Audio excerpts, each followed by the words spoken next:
mes petits loups, comment ça va par chez vous? On se retrouve pour une nouvelle vidéo sur ma chaîne Madea Victoire et vous l'aurez vu dans le titre, une fois de plus les gens ont été généreux avec moi. Donc nous sommes le dimanche 9 et aujourd'hui vous n'aurez pas de vidéo sur ma chaîne, je vais vous faire un post tout à l'heure pour vous prévenir parce que encore un week-end où j'ai été entre guillemets occupée, donc je suis sortie aujourd'hui un petit repas avec certaines filles de mon association Gabi Atipping Pin-Up Club. Donc là le repas s'est fait dans le 79 et donc voilà, ça a été une après-midi sympathique. Donc malheureusement du coup j'ai pas pu monter de vidéo ni vous tourner de vidéo ce week-end. Bref voilà, celle-ci sortira en retard. Et donc je vous disais, alors j'espère que la prise son est bonne, j'en ai marre des micros. Je suis dans mon salon avec un autre micro qui est loin de moi. C'est un petit micro, mais là il faut que je le pose loin parce que je vais vous montrer des trucs en même temps, donc ça va être compliqué. Donc je pense qu'un jour, alors quand j'aurai les moyens, je vais m'acheter, vous savez, des micros portatifs. Beaucoup de youtubeurs ont ça, les micros cravates en fait, voilà, sans fil. Parce qu'en fait je me suis aperçue en testant la prise son qu'en fait c'est la prise de ma caméra. Quand le fil des micros bouge dans ma prise caméra, c'est le frottement que vous avez entendu sur mon autre chaîne, la dernière vidéo que j'ai fait sur mon autre chaîne, la classe moyenne, oui. À la fin de la vidéo, vous avez un bruit de frottement et en fait, c'est les câbles qui font ça. Sauf que le micro que j'avais utilisé pour cette vidéo est un micro qui ne bouge pas. Donc, je ne sais pas pourquoi ma prise casque fait ça. Bref, j'espère que cette prise son sera bonne. Mes petits loulous, et on va commencer. Prenez votre boisson préférée. Moi, je suis au café parce que j'ai jamais assez de café. Donc voilà, ma tenue du jour, je vous incrusterai une photo de moi, mais vous l'aurez d'ici là, vous l'aurez vu sur mon Instagram. Donc suivez-moi sur Instagram. Je suis une très mauvaise influenceuse, je suis en retard de tout, mais sur Instagram en général, je pose mes tenues du jour. Je porte ce petit chapeau qui vient des États-Unis. Et que voilà, j'avais toujours pas mis, et aujourd'hui je me suis dit mais ce chapeau parce que et en fait je l'ai pas mis, donc là je l'ai mis. C'est compliqué ce que je vais dire, et pour ceux qui me connaissent, je voulais absolument le porter, mais je suis déçue parce que je trouve que la colorimétrie ne va pas avec ma tenue. Voilà, je cherche absolument à trouver une tenue qui soit dans la colorimétrie de ce chapeau, et quand je dis une tenue, c'est soit une jupe, soit une chemise, peu importe. Mais je me suis dit, aujourd'hui tu le mets, tu l'as toujours pas porté, mets-le. Donc voilà, j'ai essayé d'arranger une tenue dans les tons qui irait avec le chapeau. Bref, beaucoup de bavardage pour pas grand chose, comme d'habitude, et on commence.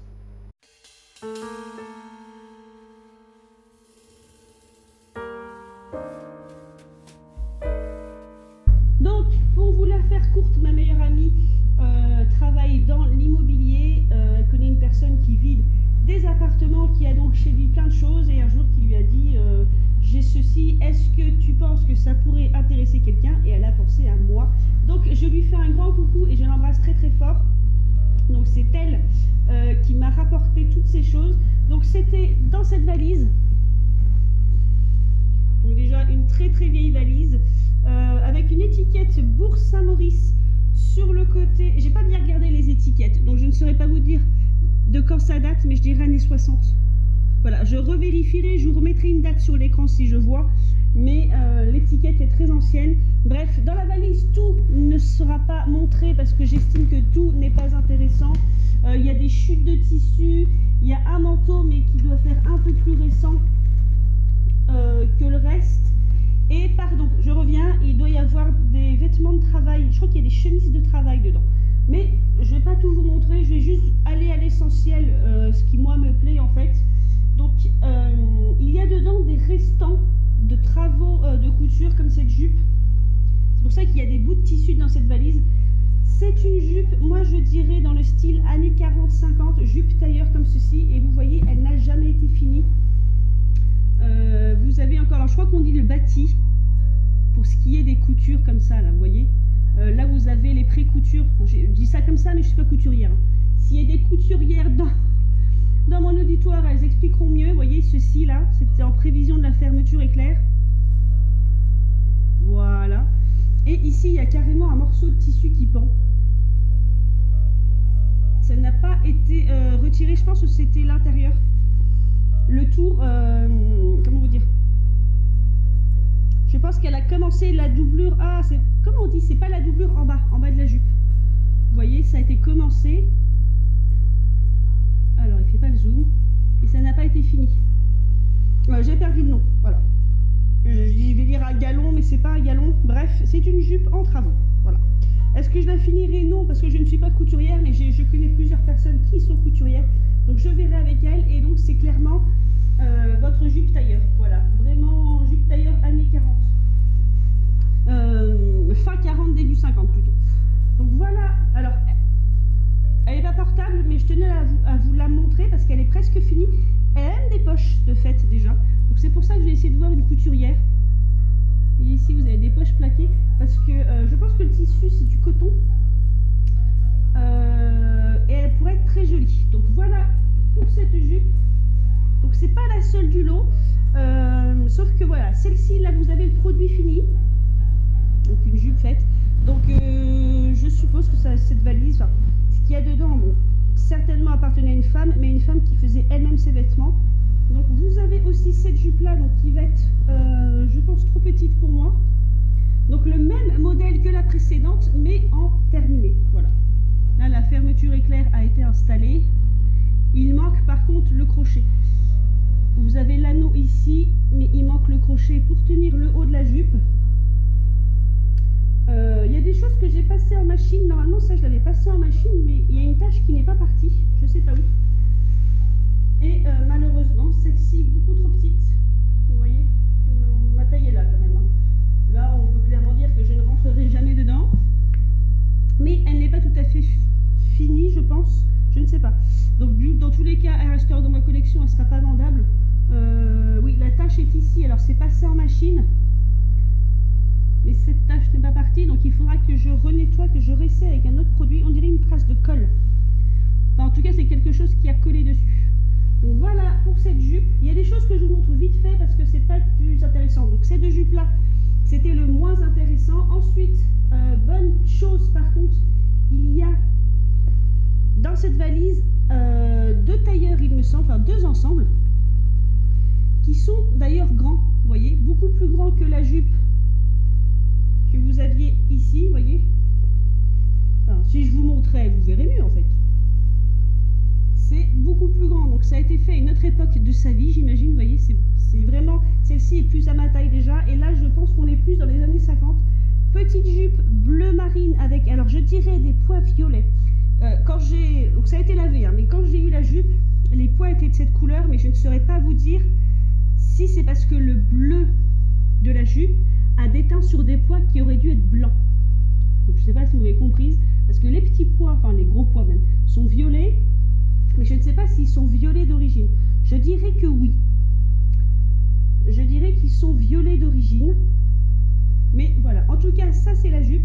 Donc j'ai essayé l'ensemble en fait. Je rentre dedans, c'est juste que je suis un peu serrée au niveau des cuisses, il me semble, parce qu'elle est légèrement align, mais elle me colle quand même au niveau des fesses. Et du coup, ça la rend un peu courte, ce que je n'aime pas trop. Vous voyez, elle n'est pas très longue. Elle m'arrive au niveau du genou, mais moi quand je la porte, ça la remonte un petit peu. Et je suis pas trop fan de cette longueur, mais je vais le garder parce que c'est un ensemble. Donc j'ai dit tailleur, mais en fait non, c'est plutôt un ensemble parce que c'est un haut, ce n'est pas une veste. Voilà, c'est un petit haut comme ceci. Alors qui est à ma taille aussi dans mes souvenirs, je suis un peu serrée au bras, mais pour le reste ça va.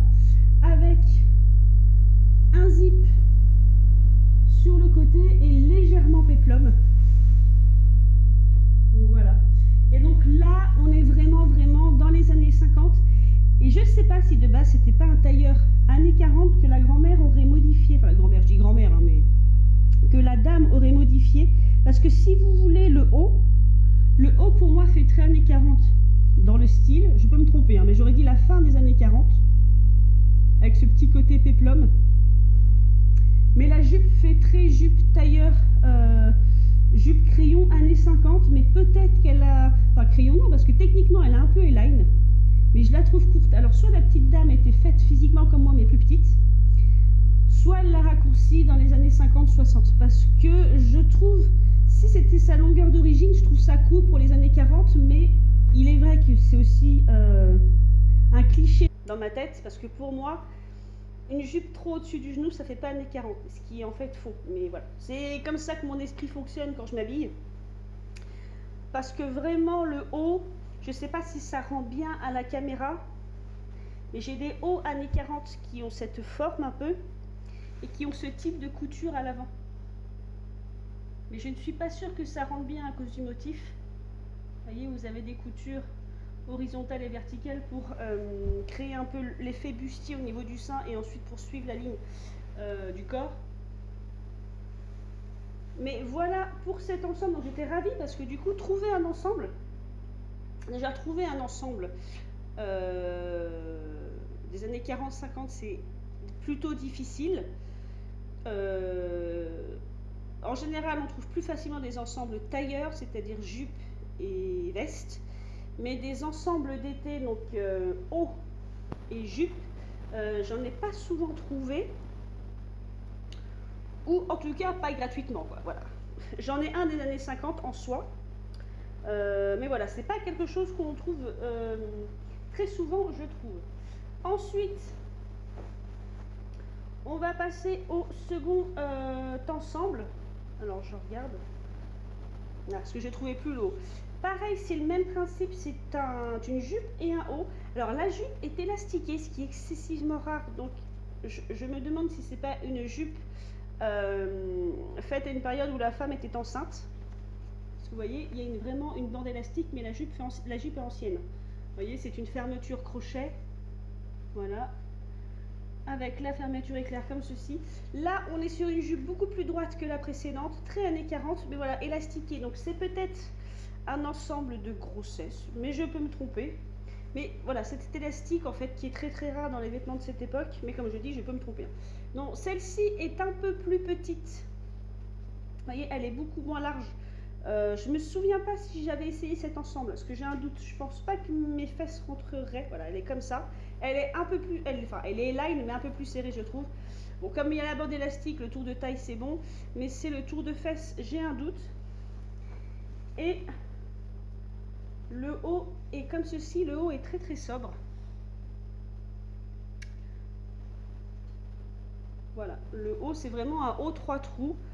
Beaucoup plus sobre au niveau de la coupe que le précédent.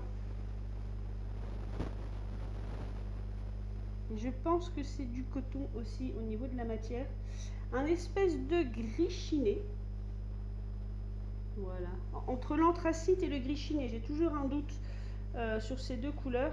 Et votre fermeture éclair est comme ceci. Et on le voit par les coutures. Alors s'il fait le zoom. Et on voit par les coutures à l'intérieur, voilà, que c'est une fabrication ancienne et faite main. C'est-à-dire que c'est grand-mère qui a fait son propre haut. Donc vraiment beaucoup plus sobre. Mais le style de la jupe fait que moi je le porterai facilement. Là c'est l'inverse. C'est la jupe qui me fait penser à un ensemble années 40. Mais pas le haut par contre.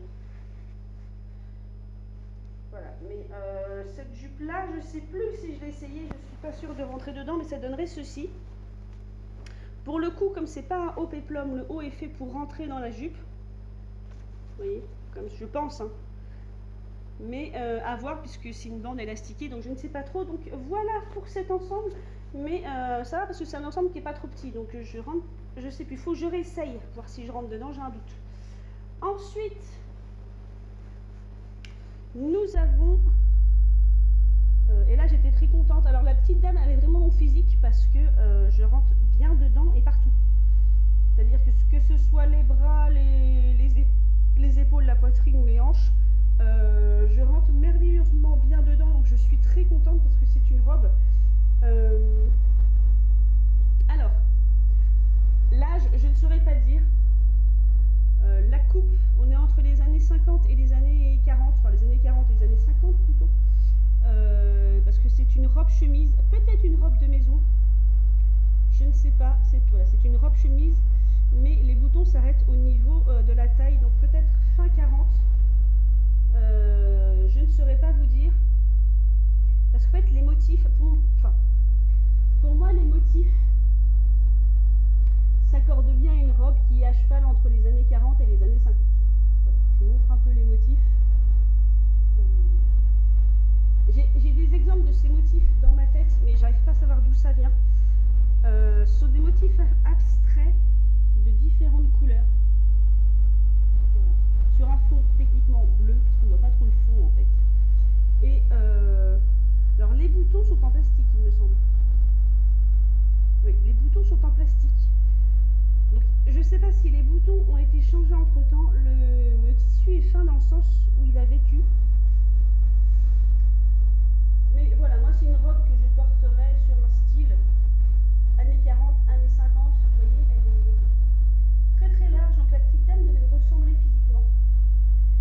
Elle est très très large et enfin pour moi elle passera très bien sur un look années 40-50. Si ce n'est que pour moi c'est un peu excusez-moi, je m'étouffe. Si ce n'est que pour moi c'est une robe simple de maison. Je sais pas si vous comprenez ce que je veux dire. C'est peut-être une robe pour traîner dehors, mais voilà, c'est pas votre robe pour aller boire un thé, pour aller en ville, voilà, vous voyez. Je sais pas si vous avez bien compris, mais voilà, c'est votre robe pour traîner chez vous. Mais vraiment dans le style, moi je la porterai dans le style années 40. Votre robe de campagne, quoi, voilà. Comme on voit un peu sur les vieilles photos. Mais j'étais très contente, sachant qu'en plus, donc elle aussi, elle est passée en machine déjà. Elle a encore sa ceinture. Donc la ceinture, la boucle assortie au bouton, ce qui me fait penser que c'est certainement les boutons et la ceinture d'origine. Mais ça fait pas celluloïde en fait, parce que j'ai des robes années 40 qui n'ont pas de boutons en verre, mais des boutons en plastique. Mais c'est soit de la bakélite, soit de la celluloïde, soit de la lucite. Et c'est que les boutons me paraissent plus modernes. Après, elle a peut-être fait une robe plus... Enfin, elle a peut-être modifié la boucle de ceinture et les boutons à un moment donné. Je ne sais pas. Voilà, parce que là, clairement, c'est des boutons comme nous, on avait enfant dans les années 90. Dans le style de plastique, j'entends.